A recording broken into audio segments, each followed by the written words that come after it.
Salve, turma boa! Semana de 30 de agosto a 6 de setembro, véspera de feriado. Feriado, dia de colocar em dia os estudos atrasados, né? Então, ainda mais com tantos editais abertos. Em dezembro vem aí o edital unificado, né? Então, é um final de ano muito promissor. Uma semana que se falou muito de algumas tragédias, como a do Rio Grande do Sul, como do vocalista do Traje a Rigor, Mingau, e do Kaique Brito, né? Aquele ator que os dois, um levou um tiro, o outro sofreu um acidente. Nós estamos aí na torcida pelos familiares e na oração, né? Mandando todo pensamento positivo. Acho que mesmo que a gente seja um grão de areia nesse universo, isso é muito positivo, né? A Isaac ficou pronto o livro 14, que trata de temas de 15 de julho a 30 de agosto, temas muito quentes, né? Só entrar em contato pelo meu WhatsApp, daqui a pouco eu mostro os endereços. E para quem for de carreiras policiais aí, prestar, eu tenho outros 2 livros também sobre direitos humanos, né?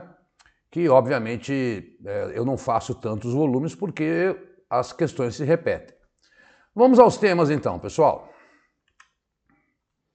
Bom, em primeiro lugar, esse aí são os meus endereços, esse é meu WhatsApp, 11 9982 14 13, eventuais dúvidas, quer saber como é que funciona a promoção dos livros, se eu compro 3, eu ganho um de graça, eu quero um para degustação, quero saber sobre os direitos humanos, é tudo pelo WhatsApp, porque é a forma mais rápida, mais barata, a não ser agora que está no modo avião, porque eu estou gravando.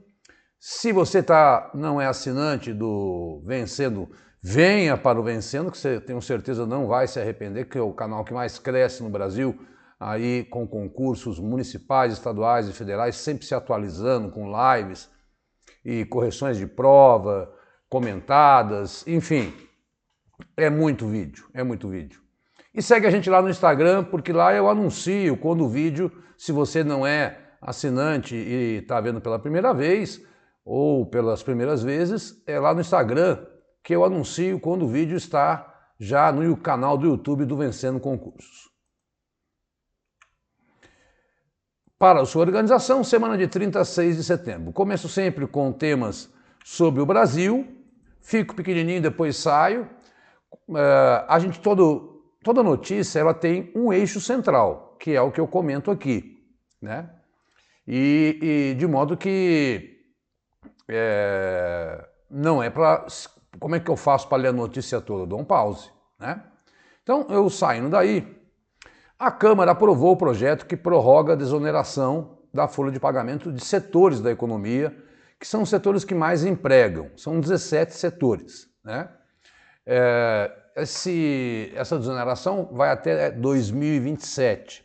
Então, funciona assim. Isso é o eixo tá lá na 1, 2, 3, 4, na 5ª linha. A desoneração da folha permite às empresas substituir a contribuição previdenciária de 20% sobre os salários dos empregados por uma alíquota sobre a receita bruta que varia de 1 a 4,5% dependendo do setor.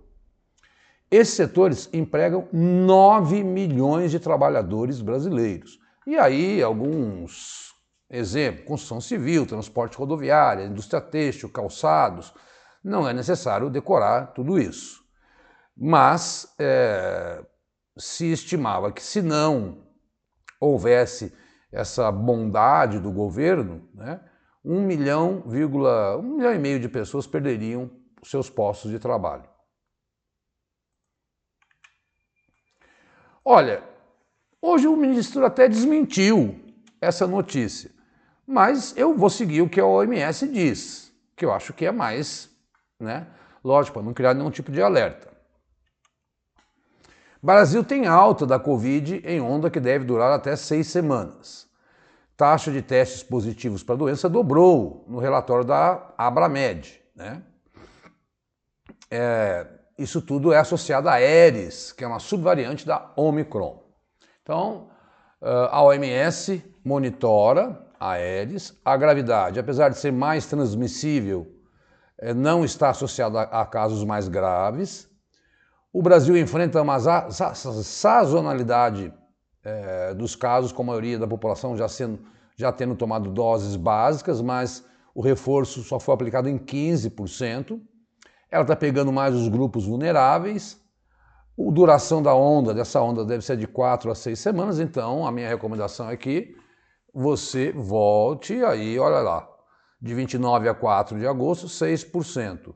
De 12 a 18, porque está saindo agora, né, esse dado, 13%. Eu acho que quem não tomou a dose deve se proteger. Até porque a gente não sabe, estamos vendo agora sequelas que os pacientes que tiveram Covid e ficaram entubados estão sentindo, né?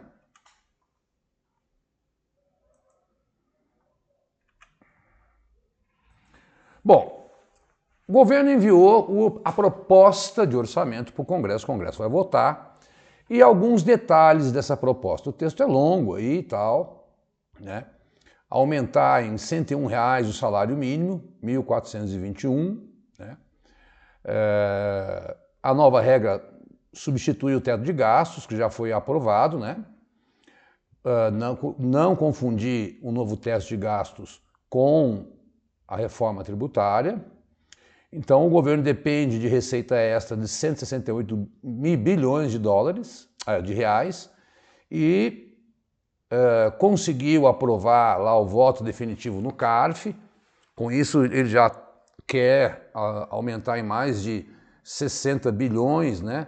A tributação das offshores, que é aquele dinheiro lá fora, os fundos exclusivos que nós falamos nas aulas passadas, outros projetos de lei, aí como a taxação dos jogos de azar, né? Um aumento da economia e logo aumentando a arrecadação. E, enfim, é um orçamento que precisa ser aprovado pelo Congresso, mas já tem alguns números e que prevê déficit zero para o ano que vem, né? Apesar deste ano nós estarmos com déficit bem elevado. Pessoal, como é que fica isso?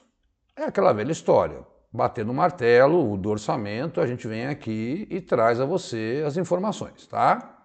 Mas já vai antecipando, já vai entendendo aí, e muitas das informações estão em aulas anteriores. É uma novela atualidades. Brasil sem fome. Lula lançou um programa lá no Piauí para tirar o país do mapa da fome. O Piauí é o primeiro estado a aderir. Foi na quinta-feira que ele assinou esse decreto que entrega 80 ações, 24 ministérios, 100 metas, né? A previsão é de mais de 40 bilhões de reais, chegando a 56 investimentos lá no caso do Piauí, né? Sobre o PAC. Mas, segundo o governo, revelou que 33 milhões de pessoas viviam em condições de insegurança alimentar. O que é isso mesmo, Diogão? Não tem as 3 refeições. Nos últimos 2 anos, 4,7% da população não tinha acesso a uma quantidade mínima de alimentos. E aí fala um pouco do Piauí, né? Foi o que mais gerou emprego e por isso o governo escolheu lá. Lógico, a base do governo do PT é o Nordeste, então ele sempre procura lançar programas por lá. Falou que o governador vai ter, o Piauí, que é um dos estados mais pobres, um investimento bastante significativo aí, né? Enfim, é mais um dos programas lançados pelo presidente Lula. Gente, aquilo que nós havíamos dito em outra aula também, e esta notícia veio lá dos Estados Unidos. Brasil supera Estados Unidos e se torna o maior exportador de milho do mundo. Isso não acontecia desde 2013. Cuidado, que isso não quer dizer que é o que dá mais dinheiro, né? É o país que mais vende, tá? Então, o Brasil exportou aí, isso quem lançou foi o Departamento de Agricultura dos Estados Unidos, tá? Estão aí os números. Nessa safra, o Brasil respondeu por 32% das exportações mundiais, enquanto os Estados Unidos, que lideram o mercado há mais de um século, responderam por cerca de 23%. Tá? Então, o Brasil exportou 56 milhões de toneladas, os Estados Unidos 41, tá? Então, ao mundo todo há um torno de 177, só para você ter uma ideia da parcela do Brasil. Por que o Brasil ganhou essa liderança? Porque ele colheu uma grande safra, a China, que compra muito dos Estados Unidos, por as suas pirraças e brigas, está diversificando a compra de outros países, a colheita caiu por condições climáticas e aumentou os custos, né? E os Estados Unidos estão direcionando o milho para o seu consumo interno. Além disso, o Brasil deve passar a Argentina na exportação de farelo de soja. Se você lembrar da aula passada, até coloquei um gráfico naquilo que o Brasil é campeão em exportação. Soja, carne, meu Deus, enfim, está na lista em que o Brasil é campeão. Açúcar, café, é o maior exportador do mundo. E agora vai passar em farelo. Tem o grão do soja e tem o farelo. O farelo é processado. Isso é uma excelente notícia, porque esse aumento da produção do farelo de soja significa que vai ter mais comida para a vaquinha e para as galinhas. Isso já está se revelando numa queda do preço das proteínas animais aí. Né? Deixa eu lembrar que a picanha chegou àquele preço. Deixa eu botar aqui. No Dia da Amazônia, o Lula assinou a demarcação de terras indígenas. Gente, até duas terras indígenas, uma chamada Terra Indígena Rio Gregório, que fica no Acre, e a outra, Acapuri, que fica no Amazonas. Né? Ambas tinham cerca de 500 indígenas. Ele assinou um decreto também, criando uma Comissão Nacional de Segurança Química, que a atribuição dela é estratégia para a gestão ambiental adequada, lembrando que ele já demarcou 6 terras, portanto já são 8 terras indígenas nesse ano. Né? Isso é para estudar um pouco do agrotóxico aí. Ampliou unidades de conservação e tomou aí ações de preservação também, para monitorar principalmente municípios da Amazônia. Então, se preocupou com agrotóxico, aumentou unidades de conservação, aumentou o monitoramento de municípios do Amazonas. Agora, tudo isso vai depender definitivamente do que o marco temporal for ficar decidido no marco temporal, né? Lá no Congresso que está 4-2 contra o marco temporal. Então, se o marco temporal, a gente já explicou isso, for levado em conta, essas terras podem ser aí devolvidas às pessoas se elas estão na mão de outras, né? Mas vamos aguardar, porque isso aí a gente tem que ter muita calma e canja de galinha na hora de estudar atualidades. Espera acontecer. Outro dia eu vi uma reportagem, vai ter a reunião do G20 lá na Índia, né? E a Índia está querendo mudar de nome para Bharat, que é a mesma coisa que Índia, só que na linguagem mais antiga dela. Mudou já o nome do país? Não. Quando mudar, eu venho aqui e falo. Porque os noticiários, às vezes, não tem notícia para dar e falar, pode ser que aconteça isso, pode ser que aconteça aquilo. As provas não vão bolar questões. Eu, quando bolo questões dos livros, eu bolo sobre aquilo que aconteceu. Por quê, Diogo? Porque a gente anula a questão. E uma grande bomba hoje, meu Deus do céu.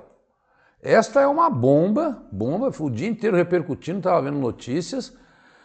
O ministro Dias Toffoli invalidou todas as provas obtidas no acordo de leniência firmado pela Odebrecht. Então, também tudo que aqueles caras aí fizeram por delação premiada, né, está anulado pelo ministro Dias Toffoli, que falou que foi um erro histórico a prisão do Lula, que é o ovo da cereja. São 135 páginas o voto dele, algo enorme, né? Ele também determinou que a Polícia Federal apresente no prazo de 10 dias o conteúdo integral da operação spoofing, que é aquela operação vaza-jato, feita pelo hacker, né, Walter Degatti Neto, que na época acho que entregou para a Manuela Dávila. Diogo, o que isso significa na prática? Bom, na prática para o presidente Lula, não muito, porque já está eleito, tal, apenas uma reparação histórica. Mas para aqueles que, por alguma coisa, dois que podem ser afetados, se beneficiaram dessa delação da Odebrecht, não é da Camargo Correia nem de outros, da Odebrecht. Aí o cara teve a pena reduzida. Muito possivelmente vai ser revisto pelos tribunais essa pena reduzida e ele pode ter a pena aumentada, porque ele está anulando aquilo que foi a delação premiada. E em segundo lugar, todos aqueles que, segundo eles, construíram uma armação. Eu vi um analista por aí hoje, foi a facada no coração da Lava Jato. Segundo ele, foi uma armação feita e todos que produziram essa armação aí serão julgados. Então, membros do Tribunal, o Conselho Nacional de Justiça vai ter que ir à Procuradoria-Geral da República analisar, né, como é que fica a situação dessas pessoas que, teoricamente, fabricaram provas falsas. É isso que ele está dizendo aí nessa decisão de hoje, que deixou todo o meio político muito aí, até eu nem coloquei número na notícia, né? Tá? Então, vamos acompanhar qual será o desdobramento dessa medida para os envolvidos na Lava Jato, né? O Moro já se pronunciou dizendo que houve corrupção sim, enfim. Eu acho assim, até deve ter ocorrido a corrupção mesmo. O problema é essa história da Odebrecht. Então vamos ser pontual. Foram outras construtoras envolvidas, outras denúncias que realmente foram comprovadas, mas tem muita coisa aí que está errada. É isso que ele quis dizer. E nessa coisa que está errada, nós vamos apurar. Inclusive a AGU, que é a Advocacia Geral da União, já montou hoje mesmo uma força-tarefa para apurar o que está de errado. Nós vamos ouvir os áudios aí da conversa dos procuradores, dos envolvidos lá na Operação Lava Jato, se eles estavam manipulando ou não as informações. Está aí na notícia. Ele deu 10 dias para a Polícia Federal liberar esses áudios. E aí, quando isso vier à tona, aqui estarei para comentar. Pessoal, se eu consigo ficar aqui. Na verdade, é assim, eu peguei para dar um panorama para você de como é emprego no Brasil. Então, primeira notícia das rapidinhas, né? Estados Unidos vão ajudar Taiwan e é a primeira vez que, assim, os Estados Unidos ajudam oficialmente um país que eles não reconhecem, porque os americanos não reconhecem Taiwan, mas vão ajudar. Óbvio que só aumenta a tensão, aquilo que nós chamamos, escalona, né, a briga por Taiwan. Já expliquei, uma grande produtora de chips que não quer ser englobada pela China, e aí os americanos estão alimentando um complexo militar lá dentro para se defender. Bom, não sei até que ponto a Taiwan conseguiria se defender da China, já que a China tem a maior em números, né, marinha do mundo. Desemprego caiu, afeta 8 milhões de trabalhadores. E aqui, taxa de desocupação, 7,9. População desocupada, 8,5. População ocupada, quase 100 milhões. População fora da força de trabalho, 66 milhões. Aí envolve criança e tal. População desalentada, aquela que não está procurando mais emprego, 3,7. Com carteira assinada, 37 milhões. Isso é muito pouco. Sem carteira assinada, 13 milhões. Por conta própria, 25. Né? A gente não sabe se esse por conta própria está pagando o INSS. Trabalhadores domésticos, 5,9 milhões. Trabalhadores informais, esse também, quando você junta informal e sem carteira assinada, você tem mais do que pessoas com carteira assinada. Isso vai gerar problemas lá na Previdência do futuro, né? Porque quem alimenta a Previdência do futuro é quem está trabalhando. Então, um dado muito forte, né? Tá, aí você tem um mapa agora para você ler com calma de como é a força de trabalho no Brasil em números. As provas muitas vezes gostam de números. Continuando nas notícias, PIB cresceu 0,9 no segundo trimestre, uma alta que esperava 0,3 e veio 0,9, principalmente por indústria e serviços, porque a safra do soja e do milho já foi, né? Prisão de imigrantes na fronteira dos Estados Unidos, o que interessa sempre é o PIB anual, tá? Prisão de imigrantes na fronteira com o México bate recorde em agosto. O número de detidos foi maior desde maio de 2019.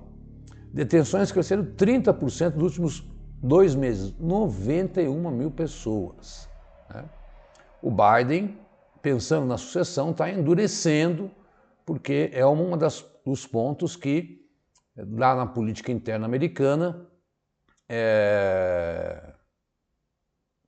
abala muito a sua popularidade. O Conselho Nacional de Direitos Humanos recomendou o fim da Operação Escudo lá no litoral sul do país, depois que um policial militar, Patrick Reis, foi morto. Quanto de 23, acho que chegaram a 27 pessoas que já morreram, atualizando esse número, tá? E hoje o governo encerrou essa operação lá que prendeu centenas de pessoas, né? Foi muito ligada àquela facção criminosa. Depois de pouso na Lua, Índia lança satélite que vai levar 4 meses para chegar à observação do Sol, né? E desvendar aí os mistérios que o Sol, mas temos 4 meses para que essa sonda chegue até lá. Brasil tem mais de 215 mil pessoas em situação de rua, diz estudo. São Paulo conta com a maior população, com 89 mil, depois vem Minas Gerais e Rio de Janeiro, aparece na sequência. Eu acho que assim, não adianta ficar esperando. Eu estou escrevendo o livro 15, mas como o edital da Polícia Civil saiu, do Oficial de Justiça, das prefeituras, eu estou diminuindo o ritmo. Até fiz uma questão, qual é a pegadinha que pode estar nessa história toda aí? Que até escrevi lá, pegadinha.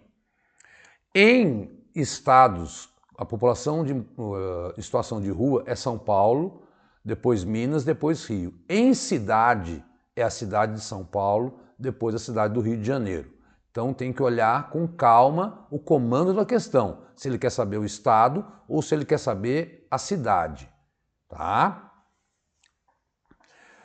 O Prêmio Nobel, a organização, desconvidou a Rússia, Belarus e o Irã, por entenderem que eles não respeitam os direitos humanos. Eles tinham convidado a participar da cerimônia e agora desconvidaram, né? Párias internacionais. O Irã pela perseguição a mulheres.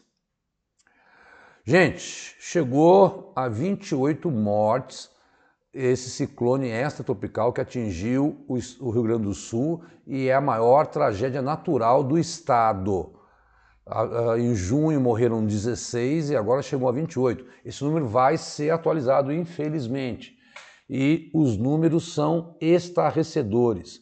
Mais de 60 mil pessoas fora das casas, atingidas. Eu vi uma ovelha pendurada num fio de alta tensão. Conforme vierem mais notícias dessa tragédia, que tivemos a tragédia do Havaí, né, que até agora não chegaram à contagem final. Vamos para a seção das internacionais. A gente vai atualizando, tá? O Idália atingiu a Flórida e causou uma grande destruição. Morreram 2 pessoas porque eles há uma prevenção.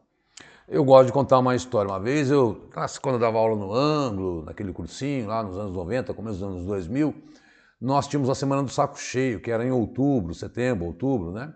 Parava uma semana e a gente fazia viagens. E naquela época, não sei porquê, estava muito barato ir para Cancún. E era exatamente por conta disso, porque essa época de setembro e outubro é a época de furacões no Caribe, tá? Então, você vai ter notícias. Esse Dália passou por Cuba, produziu destruições, e com El Niño acontecendo, a previsão é que nós tenhamos mais tragédias climáticas aí. É óbvio que os americanos, 215 km por hora, você já conseguiu imaginar o que é isso? Mas graças a Deus eles têm como se proteger, assim como o Japão. Não é o caso da Turquia, que não se protegeu contra terremoto, mas no Japão eles têm prédios com até amortecedores. Depois de ter se tornado o primeiro país a pousar de forma segura, mais uma notícia aí da Índia, que está se protagonizando na corrida espacial, né? Eles descobriram aí, com o robozinho deles lá, alumínio, enxofre, cálcio, ferro, cromo, titânio, né, manganês, silício e oxigênio lá na Lua. Ora, se você tem esses metais, né, na Lua, você pode transformá-los numa eventual ocupação aí lunar, não sei, eu acho que eu não vejo isso não. Acho que a gente não chega a ver. Mas para o futuro pode ser que o homem queira morar na Lua, né? E se você tem esses minérios, você pode desenvolver estações, né, por mais tempo e produzir mais pesquisas que apresentem aí revelações sobre o nosso grande planeta e espaço, ajudando o homem a possíveis soluções aí na questão da saúde. Eu sempre penso na saúde. Gabão. O que está acontecendo no Gabão? Ali Bongo, de 64 anos, está em prisão domiciliar. Já vamos mostrar os outros golpes, né? Os militares tomaram o poder, tomaram posse, né? E estão lá, já se auto-intitularam presidente. O Bongo foi eleito em 2009 pela primeira vez, depois da morte do pai dele. Então, que governou o país por 41 anos. Então, mais de 50 anos dessa família governando o Gabão, que é muito rico em petróleo. Então, e aí, obviamente, não é um país com muito habitante, tem 2,4, mas 90% é coberto por florestas, tal, né? O país se tornou o primeiro a receber pagamento por reduzir emissões de carbono, né? Ele é conhecido por ser maçom, fanático por futebol, lançou um álbum de funk, né?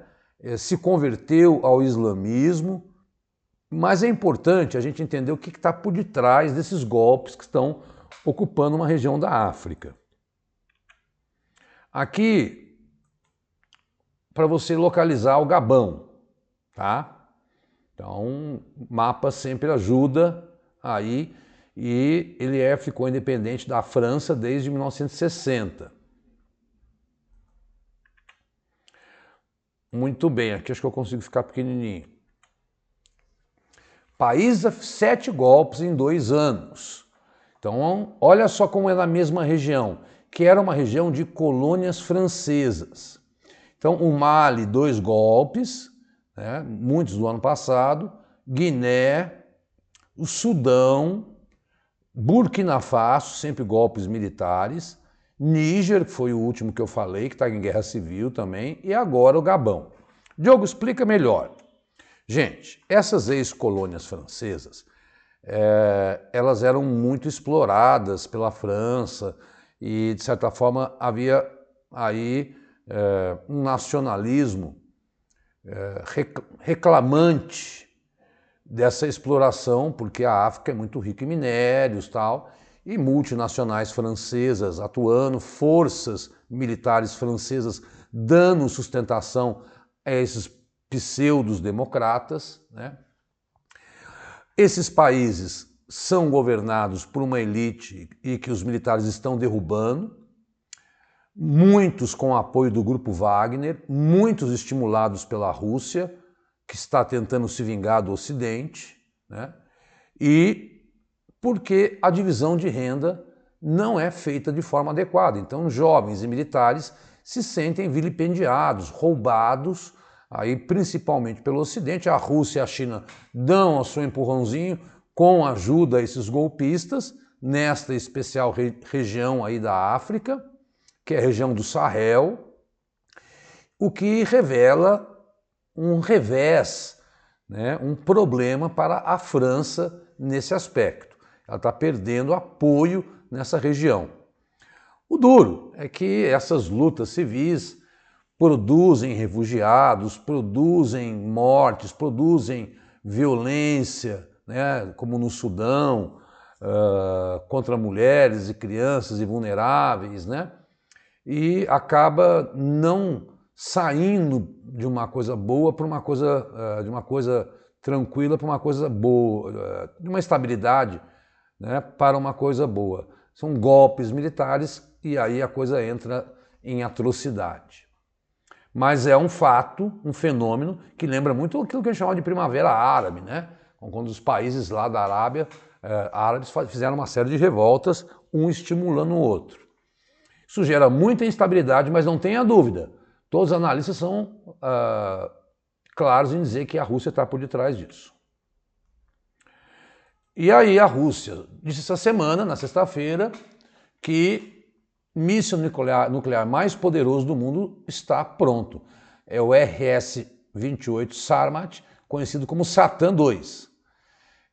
Segundo a Rússia, né, aí, o novo míssil é o mais avançado e poderoso em operação no mundo, é um gigante, tem 35 metros de comprimento e 3 de diâmetro, podendo carregar de 10 a 14 ogivas, independente com entre 350 e 800 quilotons, né? Que quer dizer de 23 a 53 vezes mais poderoso que a bomba de Hiroshima cada, tá? Então, imagina, um míssil desse, ele é 50 vezes mais poderoso do que a bomba de Hiroshima e chega a 18 mil quilômetros. Se assim o é, ele atinge qualquer parte do planeta. É uma nítida demonstração de força da Rússia para o Ocidente, porque o míssil americano chega a 13 mil. Então, a Rússia é sim a maior potência nuclear do planeta. Daí um grande receio que o mundo tem de que aonde pode chegar essa guerra entre Rússia e Ucrânia. Eu não quero nem pensar nisso. E aí lá vem a resposta da OTAN. OTAN faz exercício militar inédito contra a Rússia no Mar Báltico. A ação ocorre em meio à tensão entre Polônia e Belarus.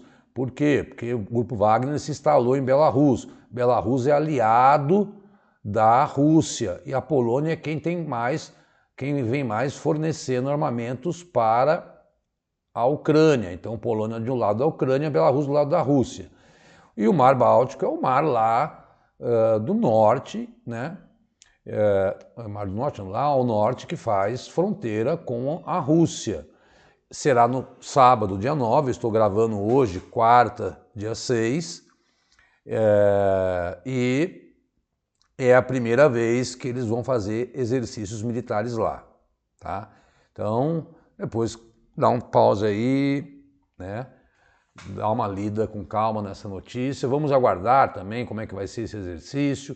Eu não gosto de prever, mas eles anunciaram, eu achei por bem. Muitas vezes eu faço assim, ó, solto uma notícia aqui e falo, ó, fique atento, que eu quero que você vá construindo independência em relação a atualidades. Falo, ó, essa notícia, eu já vi o Diogo falar, essa notícia é uma notícia que pode cair em prova, deixa eu anotar. A gente tem um tempo aqui limitado, né?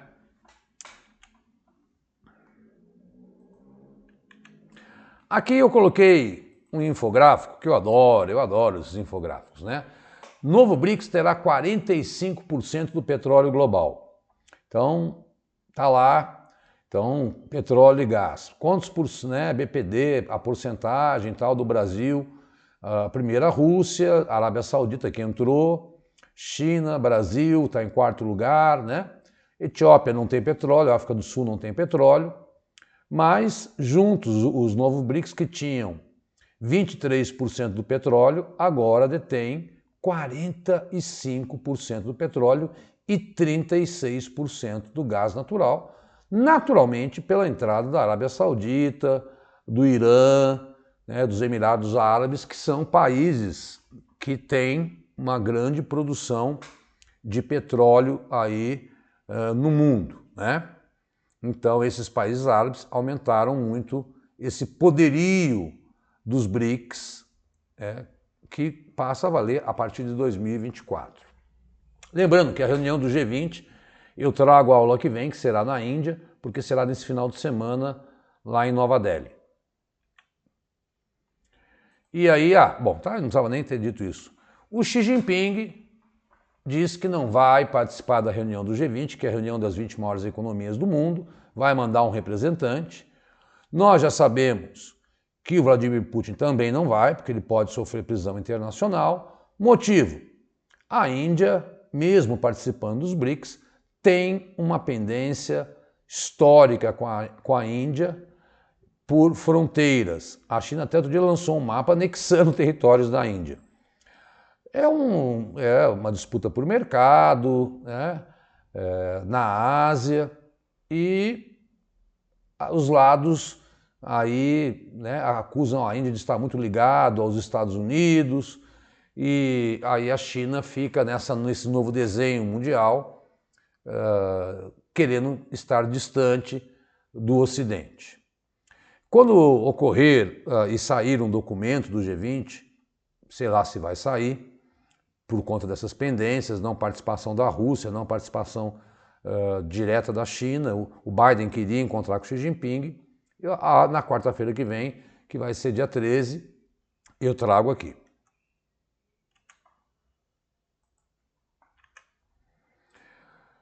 Olha aí, sobre a guerra da Ucrânia, última notícia, né? Cuba afirma que cidadãos foram traficados para lutar pela Rússia na Ucrânia. Então não é só, a Rússia não está procurando, né, só o grupo Wagner, mas o Ministério do Interior detectou e está trabalhando para neutralizar e desmantelar uma rede de tráfico de pessoas. Tráfico de pessoas é crime contra a humanidade, que opera a partir da Rússia a fim de incorporar cidadãos cubanos que vivem lá e mesmo alguns que vivem em Cuba, nas forças militares que participam das operações na Ucrânia. Então a Rússia havia aí sinalizado se aproximar de Cuba até para provocar os Estados Unidos, já foram aliados ferrenhos durante a Guerra Fria, entre 45 e 89, 90, né? Numa rara entrevista em maio, o presidente cubano disse à rede estatal que condenava a expansão da OTAN, mas agora ele está bem pé da vida com essa história de levar cubanos para lá, né? E o governo russo não alegou nada. Só para a gente deixar isso claro, não sai daí que não acabou a aula, estamos batendo quase os 40 minutos, mas para você perceber quais são os momentos dessa guerra, né? E esta é uma novidade. Quando vem uma novidade, bombardeio, drone, a guerra de drones, né?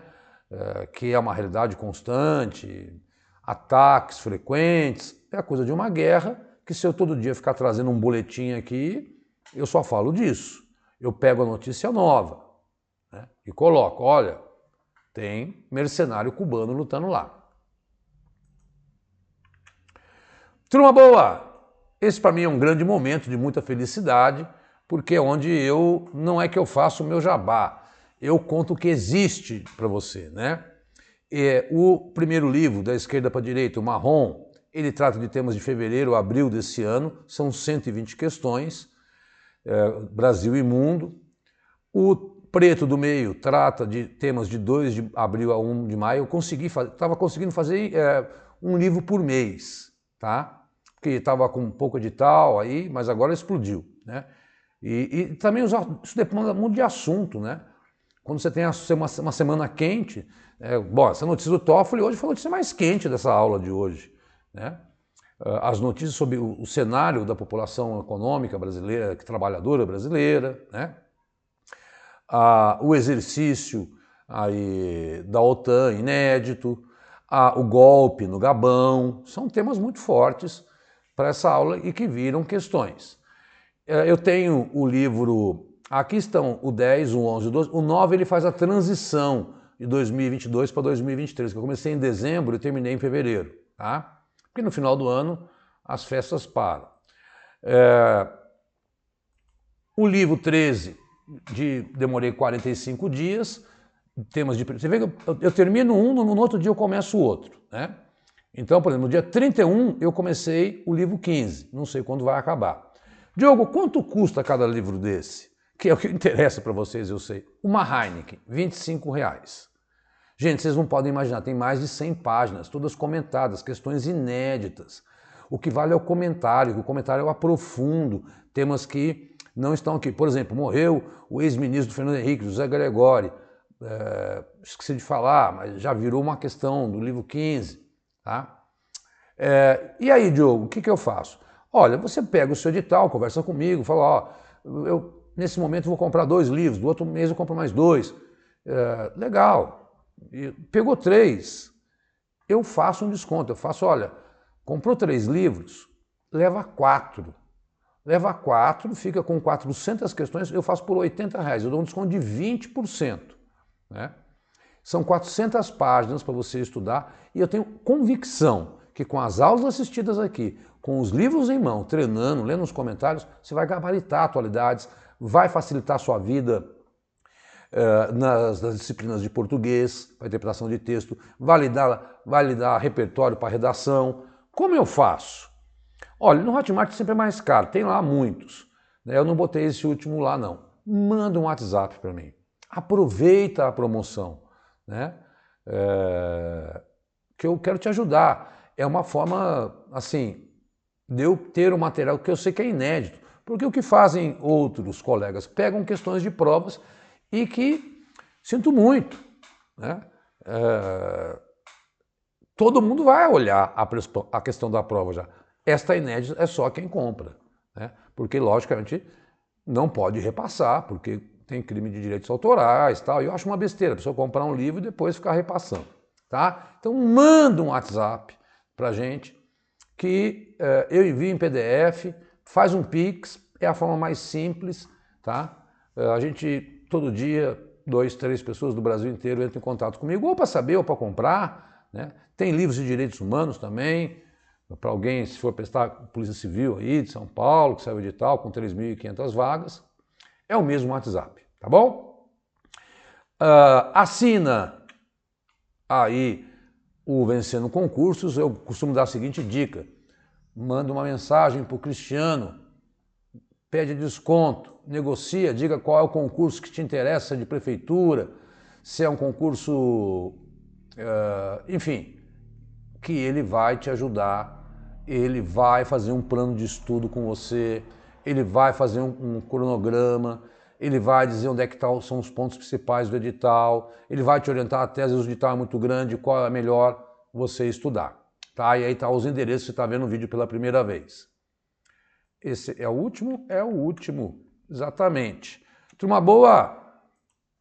Terminamos a aula, então, com 44 minutos aí. Ai, meu Deus, não quero ocupar tanto espaço de vocês, mas é muito assunto, né?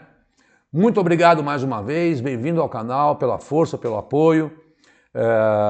Estamos caminhando no caminho do jeito certo. O resultado, o feedback que os alunos estão dando, ó, gabaritando, gabaritando, gabaritando. Muito obrigado, muito obrigado. Comenta, dá um like, divulga esse nosso trabalho que é super importante. Até o dia 13, muito obrigado, valeu, tchau, tchau.